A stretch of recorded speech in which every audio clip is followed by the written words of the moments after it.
Amakhosi asememezele ukufika komdlalo omusha ngoba sibonile-ke izolo-ke be-announcer yena-ke uFernando da Cruz. Manje-ke amakhosi kaseveze-ke umdlalo wabo wokuqala-ke, a new signing ahead of the new season. Kaizer Chiefs have confirmed the signing of defender Thabo Moloisane on a free transfer. So Moloisane bedlalela sona-ke Stellenbosch FC last season. He was also part of iBafana Bafana, so kusho wona ukuthi ithalente elikhona because noHugo Broos benokumbiza-ke laphana esquadini. So namhlanje-ke amakhosi officially confirmed noma besesazi-ke ukuthi umdlali vele uyakhona lapha eNaturena ukuthi-ke lo mdlali-ke sekafikile and he becomes their first signing ahead of the new season.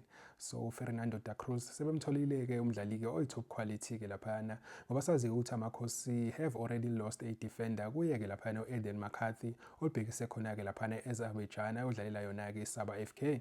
So-ke lokhu sekuyaveza ukuthi-ke amakhosi are-serious in the upcoming season ngoba befuna ukuthi-ke bakwazi-ke ukuthi bakompithe nayo-ke iMamelodi Sundowns ne-Orlando Pirates laphana-ke kwi-Betway Premiership.